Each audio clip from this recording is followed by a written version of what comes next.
The light comes first, pale and soft across water that hasn't fully woken yet. The Mediterranean before sunrise looks almost silver, like hammered tin left out in the cold. If you were standing here, on this particular stretch of coast, sometime around 1200 BCE, you'd feel the wind before you'd see much of anything else. It moves differently over water, steadier, more patient than the gusts that come down from the hills. This wind has traveled across open sea, gathering salt and distance, and when it reaches the shore, it carries something with it. A kind of memory of other coasts, other mornings, other people waking to the same pale light.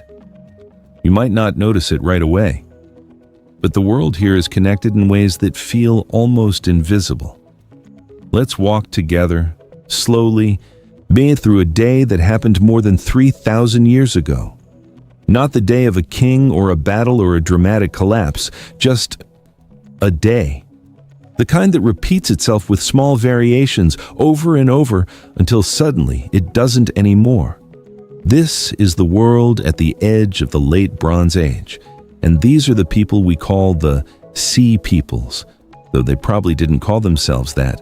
The settlement wakes in pieces, not all at once. There's no bell, no announcement, no synchronized moment when everyone opens their eyes. Instead, it happens the way morning always happens. Gradually, person by person, sound by sound. Somewhere near the water, a dog is already moving.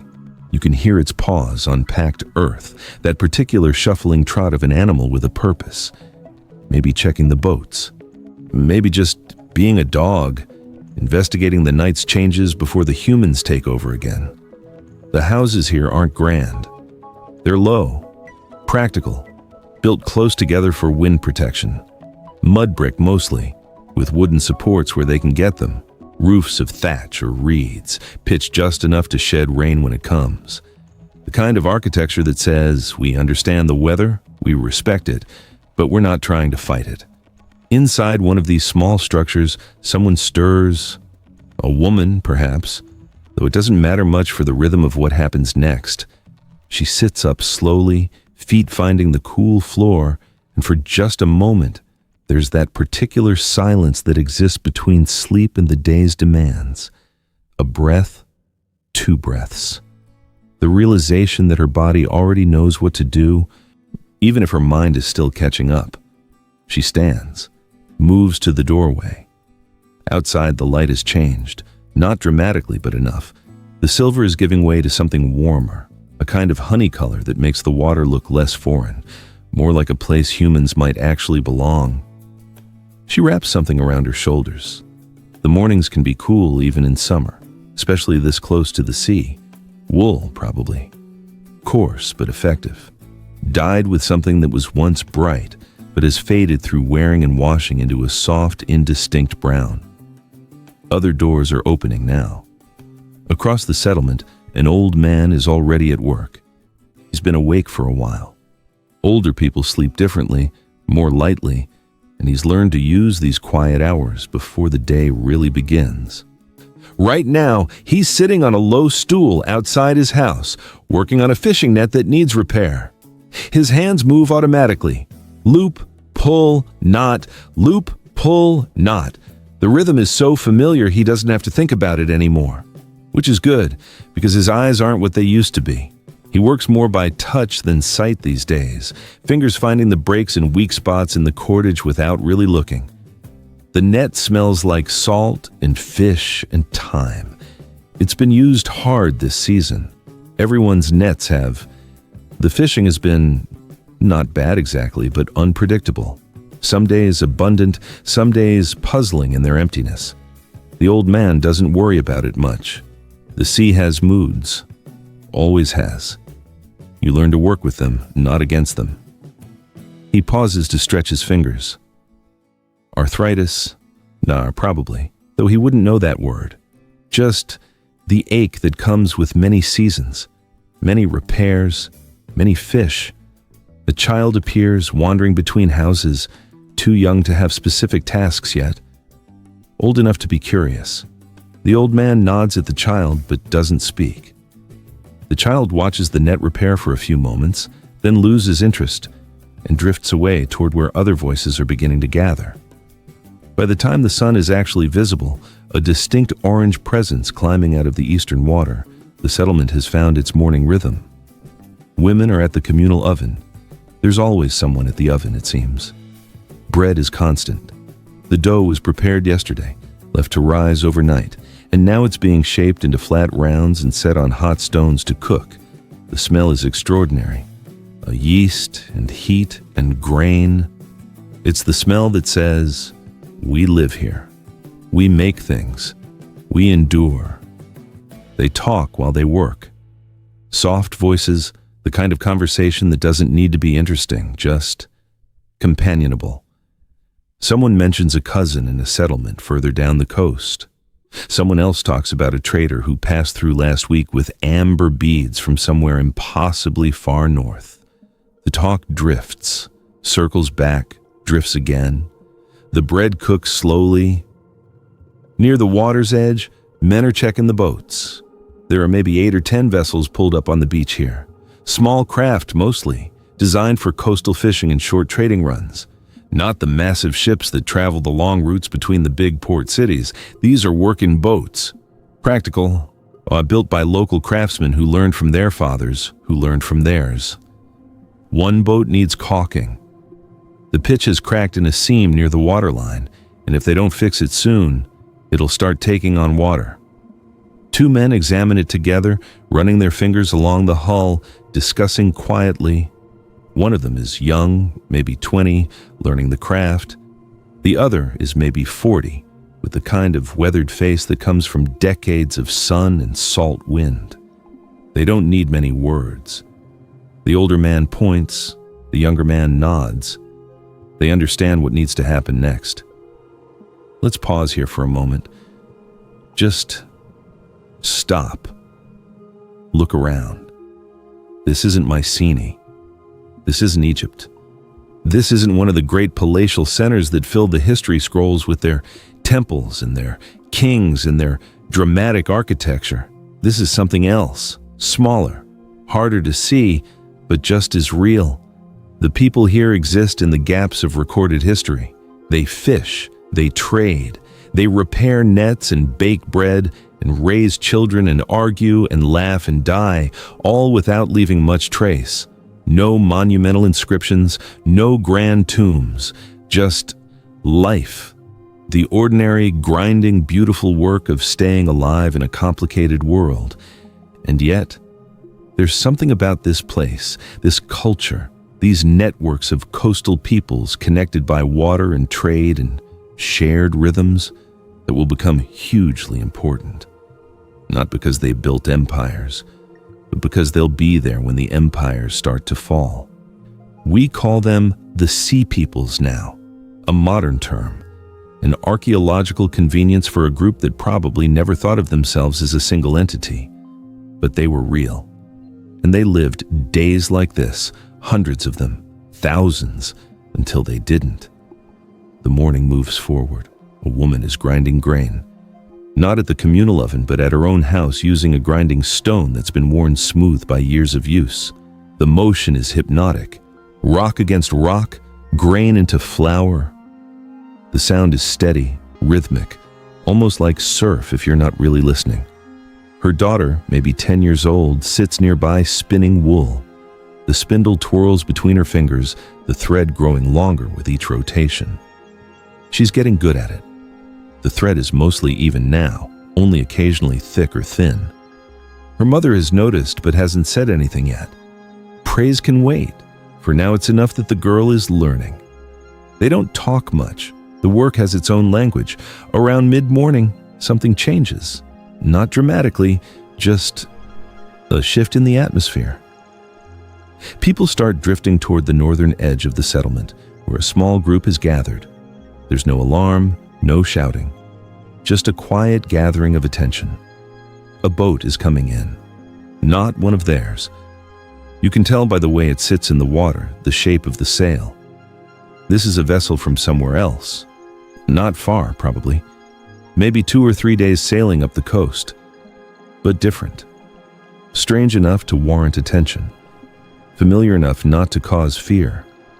The boat beaches smoothly. 3 men climb out. And there's that brief moment of mutual assessment that happens between strangers who might become trading partners or might not.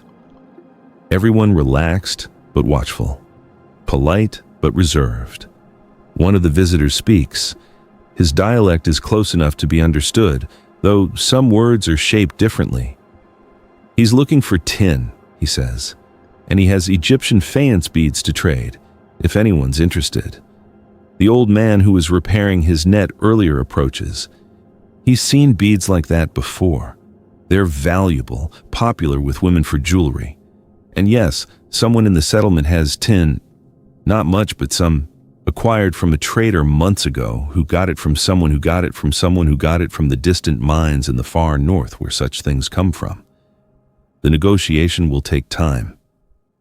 First, there's hospitality. The visitors are offered water, bread, a place to sit. You don't rush these things. Trade isn't just the exchange of goods. It's the establishment of relationship, trust, the possibility of future exchanges.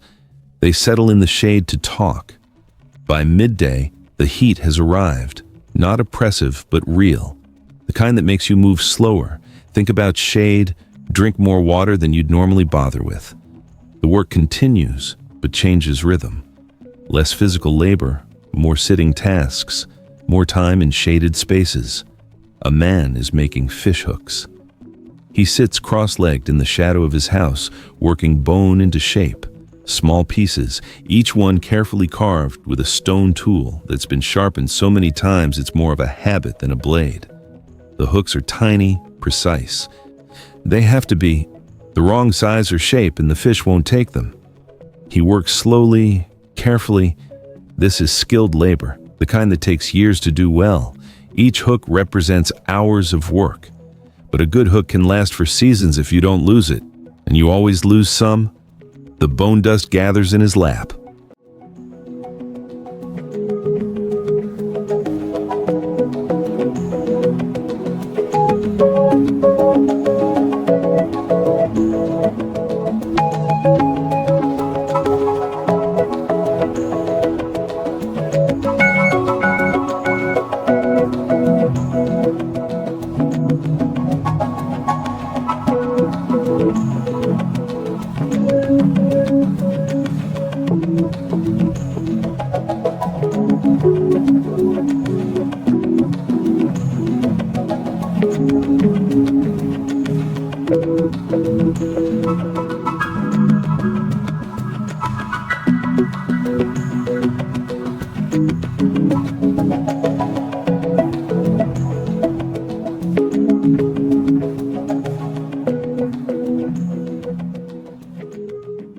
Near the communal area, children are playing.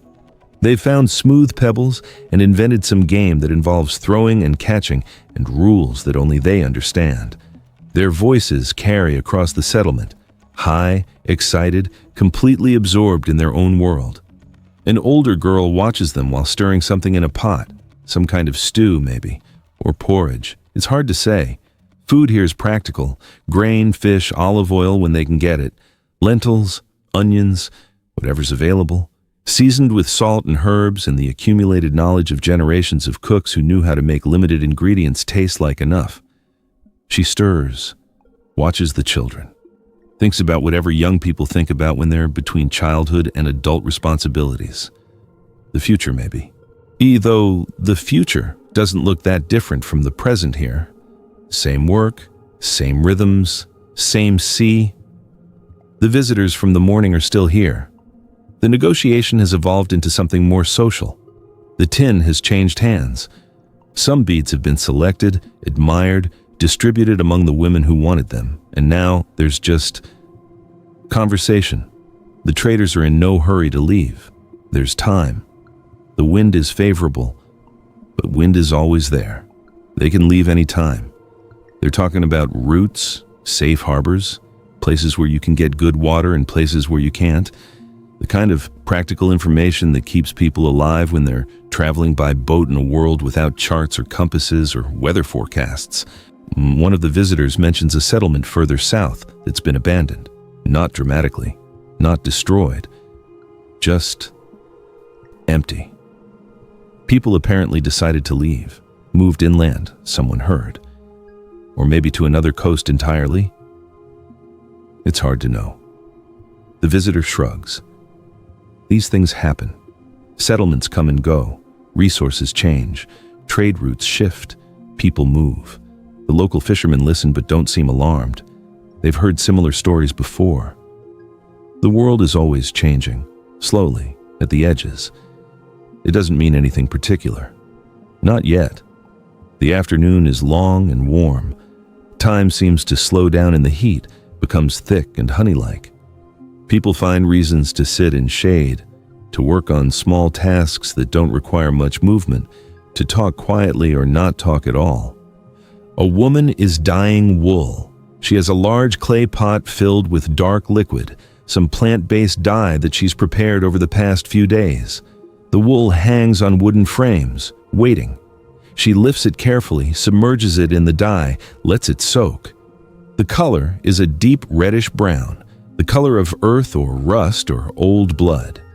She works alone but seems content with that. The wool will hang to dry overnight. Tomorrow she'll assess the color, decide if it needs another dipping. The process is slow. You can't rush good dye work. Rushing just makes everything uneven, patchy. She hums something while she works. Not quite a song, just sound, rhythm, the kind of thing people do when they're alone with repetitive tasks. Near the boats, a man is teaching his son about sails. The boy is maybe 12. Old enough to understand complex things now, old enough to be trusted with real responsibility. They're sitting beside one of the beached vessels, and the father is explaining how the sail works, how you read the wind, how you adjust the sheets to catch it properly, how you know when you're in danger and when you're not. The boy listens seriously. He's been on boats his whole life, of course, but there's a difference between being a passenger and being responsible, between riding along and actually understanding. This is the transition. The father knows it. The boy knows it. This is how knowledge passes from one generation to the next. The father doesn't lecture. He just talks, points to things, asks questions, lets the boy figure out answers. The best teaching often looks like casual conversation. The sail flaps slightly in the breeze.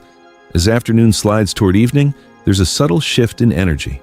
Not dramatic, just a preparation for the transition. The day's main work is mostly done. Now it's time for the smaller tasks, the maintenance, the preparation for tomorrow, the slow wind down that happens in any community that lives by the sun's cycle. Women are fetching water. There's a well not far from the settlement, good sweet water even this close to the sea. They carry large clay jars balanced on their heads or hips, moving with that particular grace that comes from doing something 1,000 times. The water sloshes slightly but never spills. They've learned the physics of it without ever calling it physics. At the well, they talk, exchange news, gossip maybe, though that word seems too sharp for the soft way information moves through small communities. Someone's pregnant, someone's child is sick, then better. Someone saw dolphins yesterday, very close to shore. Good luck that. Everyone agrees. Dolphins are good luck. The water is cold, clean, essential. The visitors from the morning finally prepare to leave. They push their boat back into the shallows, load their new tin carefully, make sure everything is secured. The locals help, because that's what you do. Even though the visitors are leaving, there are also people who might return, or might meet someone else from here at another settlement. The web of connection is delicate. You maintain it through small gestures. The boat slides out into deeper water. The sail goes up, catches wind, and just like that, they're gone, becoming smaller, just a shape on the water, then just a sail, then nothing visible at all. The settlement watches for a moment, then turns back to its own concerns. Evening arrives like an old friend, familiar, expected. The light begins its slow transformation from gold to amber to something softer, more forgiving. Shadows lengthen. The heat releases its grip. The wind shifts, comes from a different angle, carries different smells. Cooking, smoke. The day's accumulated heat rising from sun-baked earth. This is the best time, many would say. The work is done or done enough. The food is being prepared. Children are called in from wherever they've been playing. Families gather. The hard, solitary labor of the day gives way to something more communal, more relaxed. At the communal oven, someone is baking fish, wrapped in leaves, placed in the coals. The smell is extraordinary. Salt, smoke, the particular sweet char that happens when fish skin crisps just right. People drift toward the smell without really meaning to, following their noses like animals, like children. There will be a meal together, not everyone, but many people, eating in loose groups, talking, laughing occasionally, the kind of easy socializing that happens when people are fed and tired and the day's pressure has released. A young man plays a simple instrument, something like a flute, but rougher. The notes are clear but not perfect. It doesn't matter. The music isn't for performance. It's for atmosphere, for the pleasant sense that something beyond survival is possible. That beauty exists, even in small ways. Let's think about these people for a moment. Really think about them. They're not historical figures in the usual sense. They don't have names we know. They didn't write anything down, or if they did, it hasn't survived. The details of their individual lives are completely lost. We don't know what they looked like, what they loved, what scared them, what made them laugh. And yet, they're not abstractions. They were as real as you are. They felt hungry and tired and satisfied. They had opinions about their neighbors. They had favorite foods and tools they preferred, and small private jokes, and memories of better seasons and worries about worse ones to come. They lived in a world that was, for them, the entire world. They didn't know they were living at the end of an age. They didn't know that the great palatial centers were becoming unstable. They didn't know that the trade networks they depended on were starting to fray. They didn't know that within a generation or two, things would change so dramatically that their way of life would become almost impossible to sustain. How could they know? You live the day you're in. You make bread. You repair nets. You teach your children. You trade with strangers. You watch the sun set. You sleep. You wake. You do it again. Until one day, imperceptibly, something is different. The stars come out slowly. First one, then a handful, then too many to count. The sky in this era, without light pollution, without cities, is extraordinary. Deep black. It's endless. The stars so numerous they seem almost like a presence rather than an absence. Like someone took white paint and flicked it across darkness. The Milky Way is visible as a distinct river of light overhead. People sit outside in the cooling air, looking up occasionally, but mostly just talking, silent. The children are quieter now, tired from their day. Some are already asleep, curled up against their parents or in laps or on woven mats inside the houses. The fire at the communal area has burned down to coals, still warm, still glowing, but no longer needing to be fed or tended. It'll burn itself out overnight, and tomorrow someone will rebuild it. The way it's always been done, the way it will keep being done, for now at least. An old woman sits alone outside her house. She's wrapped in wool against the night chill, and she's not looking at anything in particular. Just sitting, existing, thinking about whatever old people think about when the day is over and there's nothing left to do but be.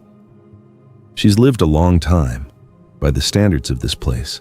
She's seen many seasons, many changes, children born and grown and having children of their own, droughts, good years, storms, times when the fishing was so good you couldn't believe your luck, times when you went hungry and wondered if it would always be this way. But it never stays the same. Not really.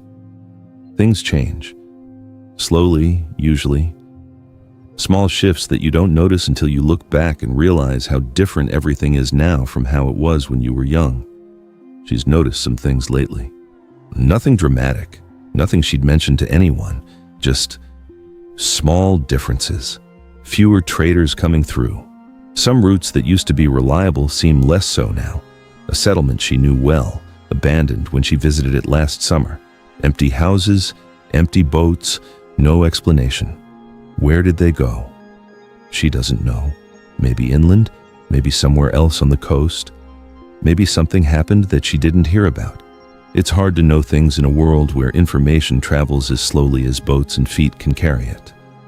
She's not worried exactly, but she notices. The young people don't notice. Why would they? They don't have the decades of memory to compare against. For them, this is just how things are. But she knows. Things used to be different, more stable perhaps, more predictable. Or maybe she's just old and old people always think things were better before. She pulls her wool tighter and watches the coals glow. The settlement sleeps gradually, house by house, person by person, the way it woke but in reverse. Conversations trail off, fires dim. The children are all asleep now, and the adults aren't far behind. The day has been long, even if it wasn't particularly hard. There's always tomorrow, always more work, always the sea. The waves continue their rhythm, in, out, in, out. The sound that never stops, that's been there since before humans existed and will be there long after. The waves don't care about empires or trade routes or whether a civilization is rising or falling. They just keep moving. Pushed by wind and moon and the fundamental physics of water on a spinning planet, a dog barks once, somewhere at the edge of the settlement, then quiet again. The stars turn slowly overhead, the earth rotates, the Mediterranean holds its secrets. And in the morning, the light will come again, pale and soft across water that hasn't fully woken yet. This is one day. There will be many more like it, until there aren't. Let's move forward now, not in time exactly, but in understanding, in awareness of the larger patterns that these coastal people lived within, mostly without realizing it. The late Bronze Age Mediterranean was a system, not a political system, not an empire, but a functional network of exchange and connection that spanned the entire sea. From Egypt in the south to Mycenaean Greece in the north, from the Levantine coast in the east to Italy and beyond in the west, thousands of miles of coastline, hundreds of settlements, countless boats making countless journeys. It worked because everyone needed something they didn't have. Cyprus had copper, Anatolia had tin, Egypt had grain, the Aegean had olive oil and wine, the eastern Mediterranean had purple dye and cedar wood, the far west had silver and exotic goods from even further away. And in between, moving it all around, were the traders, the sailors, the coastal peoples who knew the routes and the seasons and the safe harbors, who spoke multiple languages and understood multiple customs and could negotiate in the practical language of mutual need. They weren't invisible exactly, but they weren't the main characters in the official histories either. The main characters were the kings, the palace scribes, the monuments, the official correspondence between royal houses. When we read the ancient records, we read about pharaohs and Hittite emperors and Mycenaean monarchs. We read about tribute and taxes and diplomatic marriages. We don't read much about the people who actually moved the goods, who sailed the routes, who made the system work on a practical level. But they were there, living their ordinary lives, making bread, repairing nets, and when the system started to fail, they were there for that too. The system started to fail slowly. This is important to understand. It wasn't sudden. It wasn't a single catastrophic event. It was a slow unraveling. A fraying at the edges that took decades to become obvious. And even then, most people probably didn't recognize it as a collapse, just a bad period, hard times, the kind that happen sometimes and then things get better. Except this time, things didn't get better. The reasons are complex, Historians still argue about it. Drought, certainly. Climate change. The great palatial centers became less stable. Internal problems, political fragmentation, possibly earthquakes in key areas, possibly new military technologies that made old defensive strategies obsolete, and probably, a kind of systems failure, where all the interconnected pieces that made the Bronze Age work started to fail at once, or fail in sequence, each failure making the next one more likely. Trade routes became less safe. Pirates, maybe, or just desperate people doing desperate things. Settlements were abandoned, not destroyed necessarily, just left. People moving to better locations, or what they hoped were better locations. Palace centers started to crumble. Bureaucracies couldn't function. Tax collection failed. Public works stopped. The complex administrative machinery that kept the great kingdoms running ground down and stopped. And through it all, the sea peoples kept moving. We should be careful here with the term sea peoples. It's become loaded with assumptions. Generations of historians have argued about who they were, where they came from, what role they played in the Bronze Age collapse. Were they invaders, refugees, migrants, pirates, all of the above? The Egyptian records mention them. The pharaoh Ramesses III claimed to have defeated them in a great battle. The temple walls at Medinet Habu show carved scenes of naval combat, of foreign peoples with distinctive ships and weapons. The inscriptions list names: Peliset, Cheker, Shekelesh, Denyen, Weshesh. But names without context are just sounds. We don't know exactly who these groups were. We don't know if they were unified or just loosely connected peoples who happened to be moving at the same time. We don't know if they caused the collapse or were caused by it, fleeing troubles in their own homelands perhaps, or taking advantage of a weakness in the established powers, or both, in different places at different times. What we do know is that there was movement, large-scale population movement, people on the move by sea and by land, unsettling in new places, destroying or being destroyed, creating or being scattered. The historical record from this period is fragmentary, confusing, sometimes contradictory. But the archaeological record is clear. Things changed dramatically. Within a generation or two, the world looked completely different. Imagine you're living in one of those coastal settlements now. Not the one we visited before, but similar.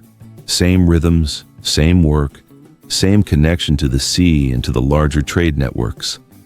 Only now, things are different, harder to name exactly, but you feel it, in the way traders come less frequently, in the stories they tell when they do come, in the way certain goods are harder to get now, tin is scarce and copper costs more. And the faience beads from Egypt that used to be common are rare now, precious. Your settlement is still functioning. People still fish, still bake bread, still repair nets and raise children and watch the sun set. But there's an edge of uncertainty now, a worry that didn't used to be there or wasn't as sharp. Some families have started talking about leaving, not loudly, not as a plan, just talking. About cousins who moved inland, about settlements further west that are supposed to be safer, more stable, about whether the fishing will hold up another season or whether it's time to find a new way to live. These conversations happen quietly, in the evening, after the children are asleep. No one wants to be the first to admit things might be getting bad, but everyone is thinking it. One morning, a boat arrives that changes things. Not a trading vessel, something else, larger, more people on board than a simple fishing or coastal trading craft would carry. Men, women, children, their belongings piled in the center of the boat. They look tired, thirsty, not desperate but close. They beach the boat and ask permission to come ashore. This is significant. They're showing they understand protocols. They're not raiders or enemies, just people who need something. Water, probably. Rest, maybe food if any can be spared. The settlement gathers, cautious but not hostile. These are complicated moments. You don't turn away people in genuine need, but you also have to protect your own community. Resources are limited. There are families here to feed, The strangers explain. Their settlement was attacked, they say. Not completely destroyed, but enough that staying seemed more dangerous than leaving. So they left, took what they could carry, got in a boat, started sailing west along the coast, looking for somewhere to land, somewhere to maybe start again. The listening is quiet, serious. These aren't abstract rumors anymore. These aren't stories from far away. These are real people, standing right here, describing violence and displacement and loss. Questions follow. Who attacked? Where? Why? The answers are vague. A large group, well-armed, arriving by sea, taking what they wanted, setting fires, not staying to occupy, just moving through like a storm, destructive and then gone. Were they sea peoples? The strangers don't use that term. They just describe what happened. But in the way they describe the ships, the weapons, the organization, you can hear echoes of those Egyptian inscriptions, those carved temple scenes. The settlement has to decide what to do. They let the strangers stay. 3 days, it's agreed, long enough to rest and resupply. But 3 days, no more. It's not cruel. It's practical. The settlement has its own people to think about, its own limited resources. And if things are getting unstable, if violence is moving along the coast, then everyone needs to be careful, protective, ready to move if necessary. The strangers accept the terms. They're grateful, even. 3 days is enough to rest, to mend their boat, to figure out their next move.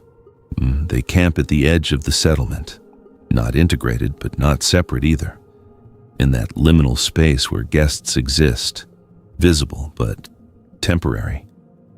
During those 3 days, there's a strange atmosphere. The locals go about their work, but there's more tension now, more watching, more discussion about what the strangers' arrival means. Are there more coming? Is this the beginning of something larger? Should they also consider leaving? The children don't understand. They're curious about the newcomers. They try to play together, but the language isn't quite the same, and the stranger children are withdrawn, still processing whatever they experienced. The adults share information. Where did you come from? What route did you take? Where are you going? What have you heard? It's the practical exchange of survival information, the kind that might matter in a week or a month when your own settlement has to make decisions. On the evening of the second day, the old woman who we met before sits with one of the stranger women. They're both outside watching the sunset, not really talking, just sitting.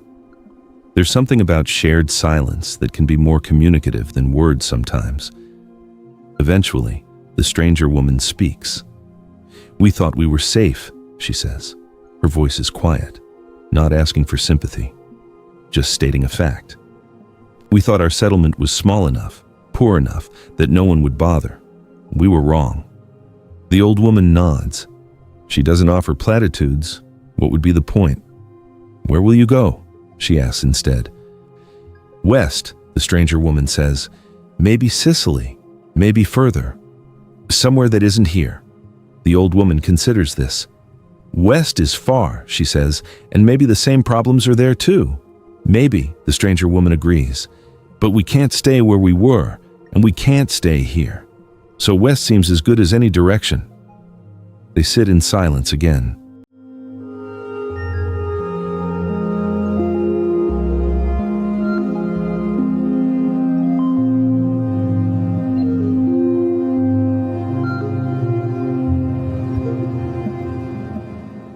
The sun touches the horizon, turns the water copper and gold. For a moment, despite everything, it's beautiful. The kind of beauty that exists regardless of human suffering, independent of it, indifferent to it. "We used to trade with Egypt," the old woman says suddenly. "When I was young, Egyptian goods came through regularly. Beautiful things. We felt connected to something larger, something stable. And now," the stranger woman asks, though she probably knows the answer. "Now we trade mostly locally, whatever we can get. The larger networks, they're not working the same way anymore. Things are breaking down." I don't think they'll get better in my lifetime." The stranger woman nods slowly. "Our children will live in a different world," she says. "Yes," the old woman agrees. "They will." On the third day, the strangers leave. The settlement helps them push their boat back into the water, shares what little food can be spared, offers advice about the route west, safe harbors, places to avoid, information gathered from other travelers, other boats, other stories. The boat slides away, becomes smaller, disappears, the settlement watches, then turns back to its own concerns. But something has shifted. You can feel it. The arrival of the strangers has made the abstract real, the rumors concrete. The possibility of violence and displacement isn't something that happens elsewhere anymore. It's something that could happen here. Within a week, 2 families from the settlement decide to leave, not because they have been threatened, not because anything bad has actually happened, just because the calculation has changed. The risk-reward of staying versus moving. They're choosing to go before they're forced to go. While they still have some control, they pack their belongings, take their boats, say quiet goodbyes, sail away toward different destinations, different hopes. The settlement is smaller now. This is how it happened, most likely.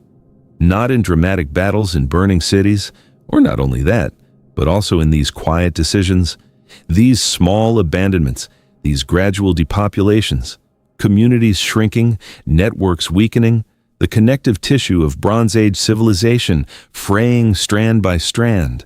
Some settlements were destroyed violently, suddenly.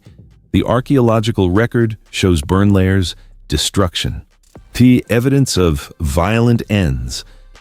But others were just left. People made choices, weighed their options, decided that somewhere else offered better odds, and they moved.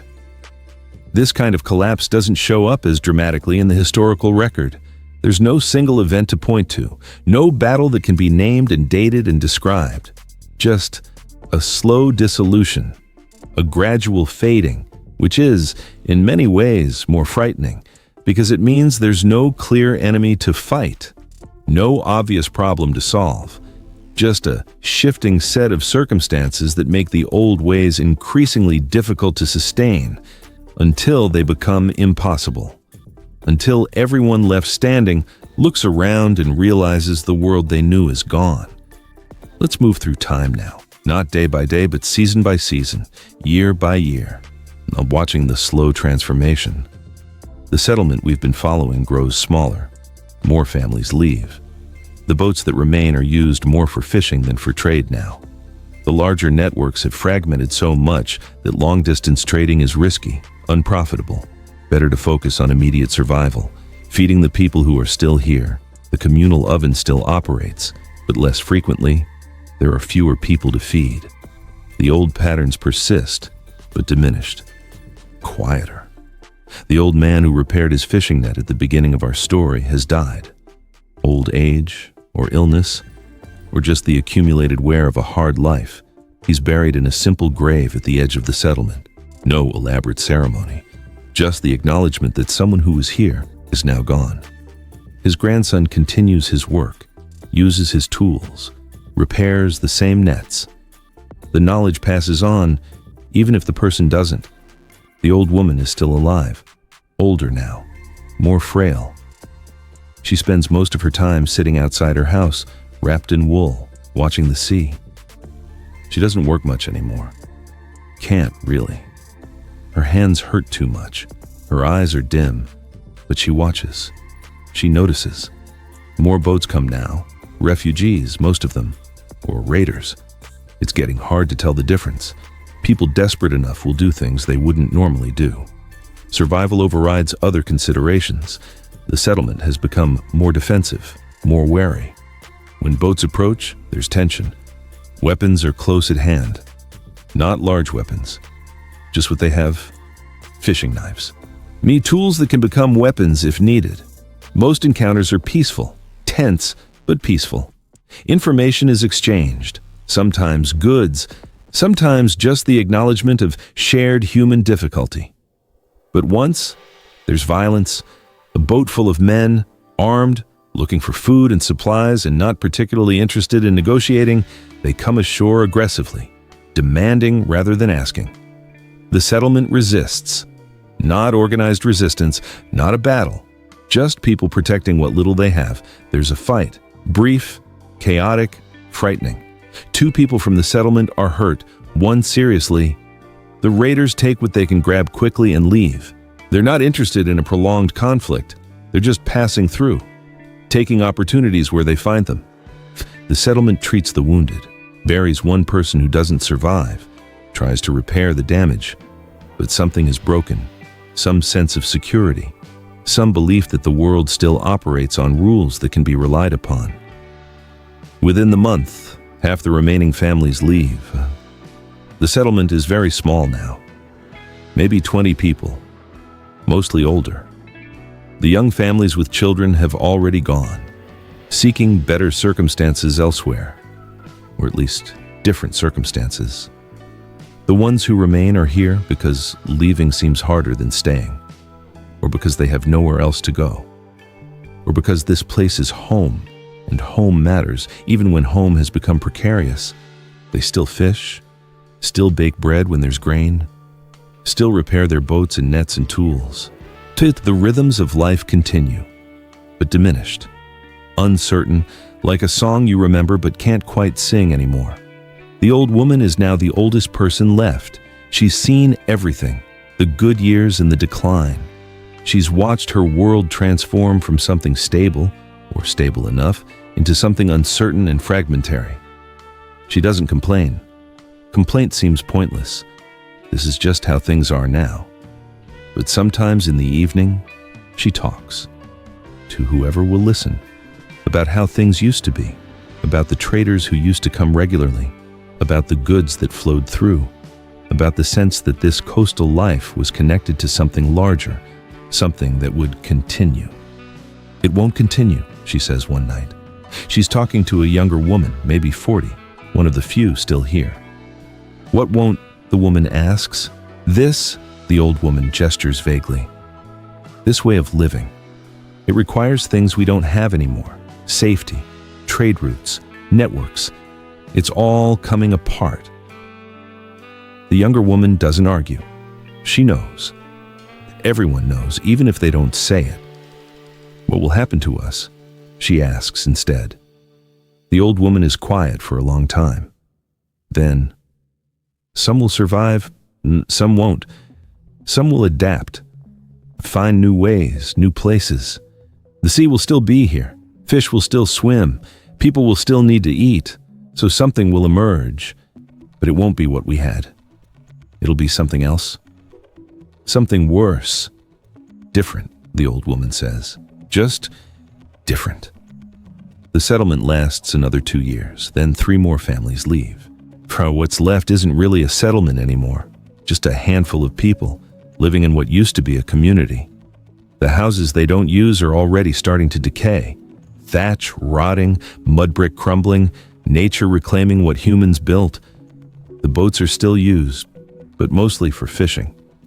Local fishing, close to shore. The idea of sailing somewhere distant feels impossible now. Where would you go? The whole coastal world is in flux. The old woman dies in her sleep one night.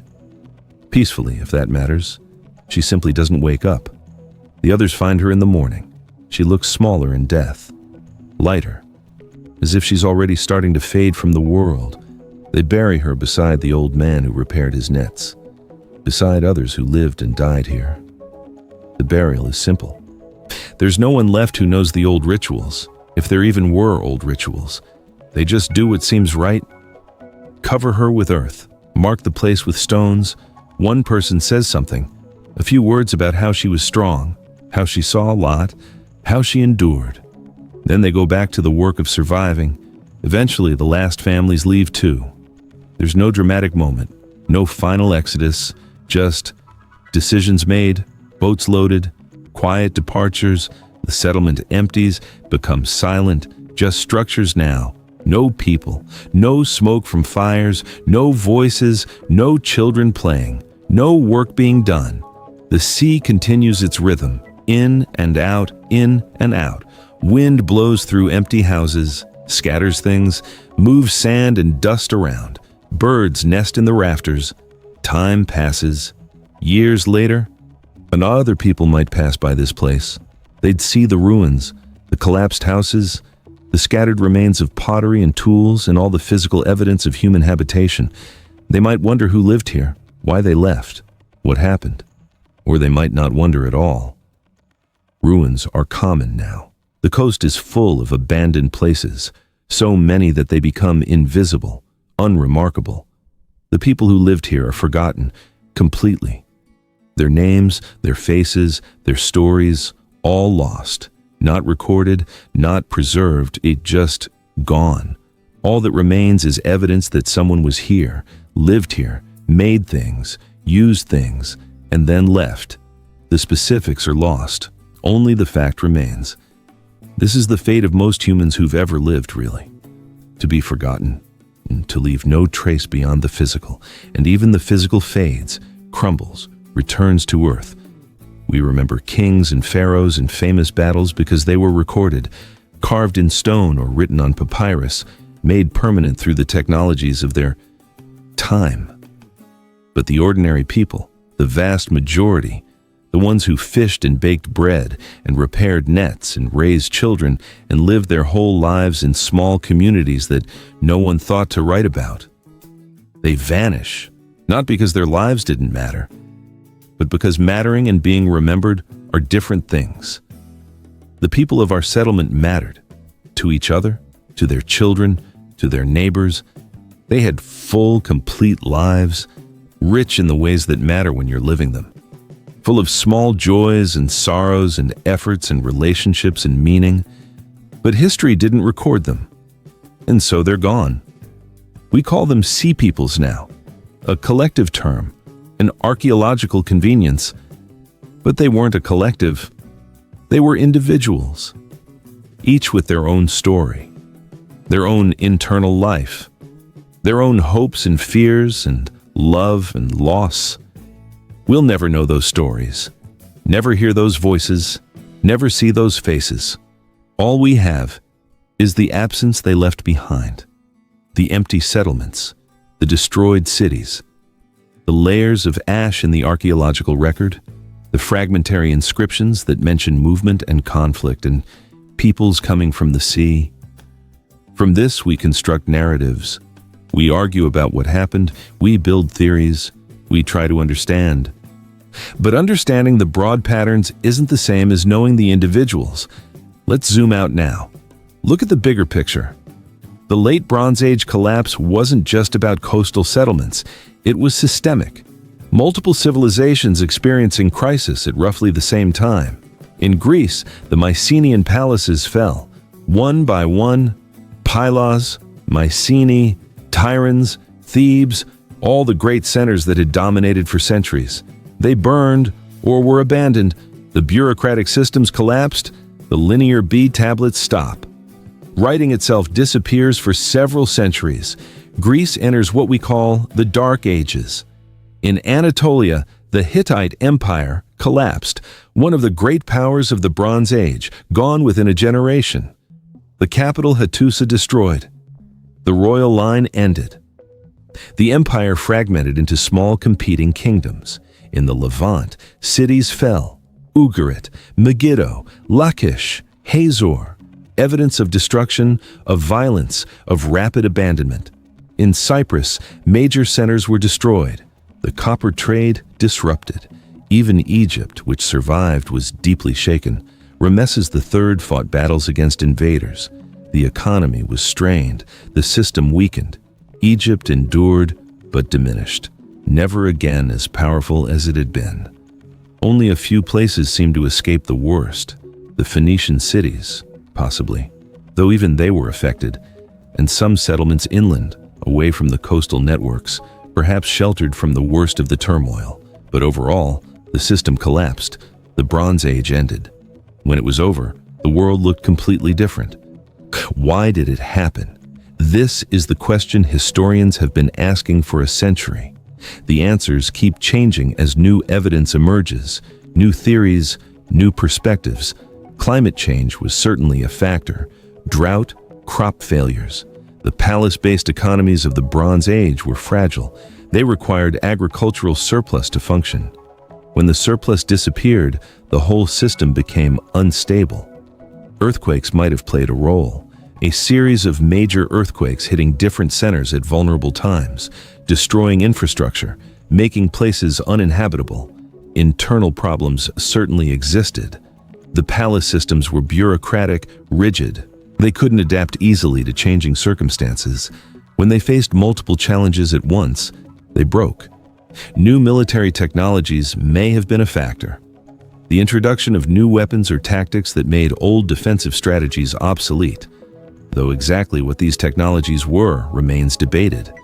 And then there are the sea peoples, the raiders, the migrants, the refugees, depending on your interpretation. Were they a cause or an effect?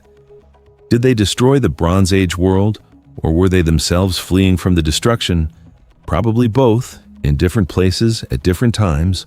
Probably a complex feedback loop, where initial problems caused people to move, and their movement caused more problems, which caused more people to move, which caused more problems. Until the whole system unraveled, systems collapse isn't usually caused by a single factor. It's the intersection of multiple stresses at once, each one manageable alone, but together, overwhelming. What emerged afterward was different. The period from roughly 1200 to 800 BCE is sometimes called the Dark Ages, a misleading term. It wasn't dark in the sense of barbaric or culturally empty, but it was dark in the sense that we know much less about it. Writing disappeared or became rare. Monumental architecture largely stopped. Trade networks were local rather than international. Population seems to have dropped. Settlements were smaller, more dispersed, more focused on self-sufficiency rather than specialization and trade. But people survived, they adapted, new cultures emerged, new ways of organizing society. Eventually, new writing systems, new cities, new trade routes. By 800 BCE, the Mediterranean world was coming alive again. Different from the Bronze Age. Not better or worse, just different. The Greek city-states, Phoenician traders, eventually Rome, the Iron Age, but that's a different story, a different world. For the people of the late Bronze Age, their world ended. Not cleanly, not quickly, but it ended. And most of them, the ordinary people, left no record, no voice, no name. They're ghosts now. Shadows in the archaeological record, the sea peoples, the people who lived through the collapse, who moved and fought and fled and survived or didn't survive. We'll never know their individual stories, but we can imagine, we can try to understand, we can honor their ordinary lives, their daily bread, their repaired nets, their work and love and fear and hope. They were real. They mattered. They lived. And then they were gone. The night is very quiet now. If you were standing on that abandoned shoreline, that empty settlement, you'd hear the waves, always the waves, that sound that connects past and present and future. That's been there longer than humans and will be there after. The stars overhead are the same stars those ancient people saw. The same patterns, the same distant lights that have witnessed all of human history without judgment or comment. The sand is soft underfoot, scattered with pottery fragments, bits of shell, small stones worn smooth by time and water, each piece evidence of something, of meals eaten, of tools used, of lives lived. You could pick up a piece of pottery, hold it, feel the weight of it.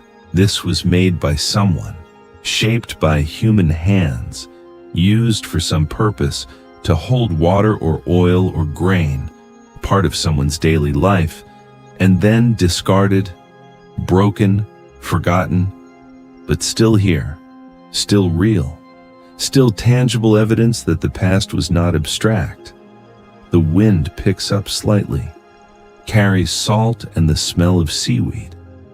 Exactly the same smell those ancient people would have known. The wind doesn't change. The sea doesn't change. The basic experience of being alive in a body on a coast doesn't change. What changes is the meaning we make, the stories we tell, the civilizations we build, and then unbuild, and then build again differently. It's late now. The story is winding down, as all stories do, as all lives do, as all civilizations do. There's a kind of peace in that, maybe. Nothing lasts, not kingdoms, not empires, not even the memory of ordinary people living ordinary lives. Everything fades eventually, returns to silence, to earth, to water, to air. But while it exists, it's real. It matters. The daily bread, the repaired nets, the children playing, the conversations at sunset, the work and love and effort and meaning. Even if it's forgotten, it was real while it happened. The sea peoples lived. That's what matters. Not that we remember their names, not that we can reconstruct their exact movements or motivations, but that they lived fully, humanly, in all the complicated, difficult, beautiful ways that humans live. They woke at dawn, they worked, they ate, they talked, they raised children. They adapted to changing circumstances as best they could. They made choices. They endured what they had to endure. And when they couldn't endure anymore, they moved, or they stayed and faced what came, or they died, or they survived and built something new, just like humans have always done, just like we still do. The settlement is dark now, completely, not even ruins visible in the night, just shapes, suggestions, the memory of structure.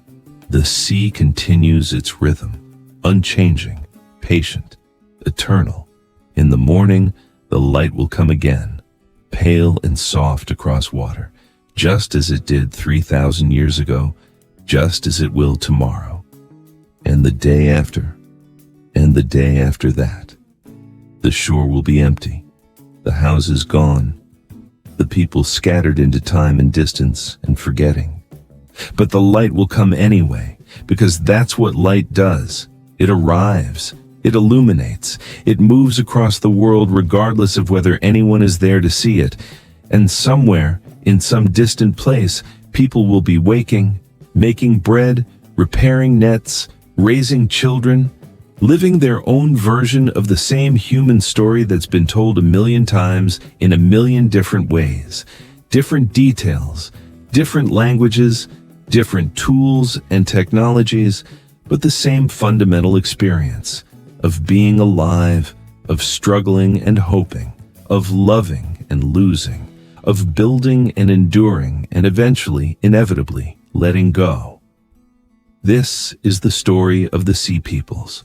Not the official history, not the battles and the dates and the political analysis, but the human story, the quiet story, the story that happened in the gaps between the recorded events, the story of ordinary people living through extraordinary times, not knowing they were part of something historians would later argue about, just living, day by day, wave by wave, until the waves carried them away, into history, into forgetting, into the silence where most human stories eventually go.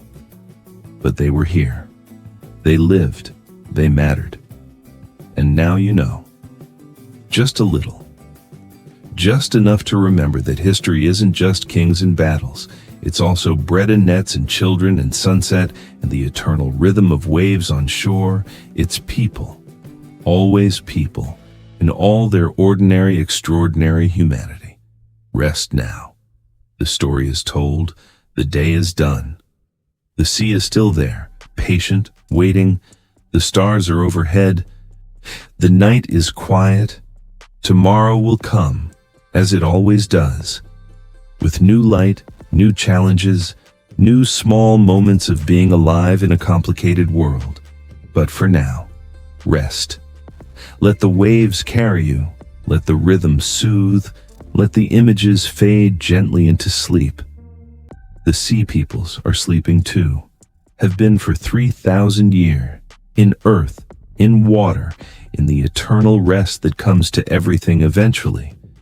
Their story is over. Your day will come again. But for now, there's just this: the quiet, the dark, the gentle descent into rest. Let go, drift, sleep. The waves will keep their rhythm. You don't have to count them. You don't have to do anything at all. Just rest. The ghosts of the past are at peace, and so can you be. For now, for tonight. For these quiet hours of darkness and stillness and the space between one day and the next, rest, sleep, or you are safe. The story is complete. The day is done. Sleep.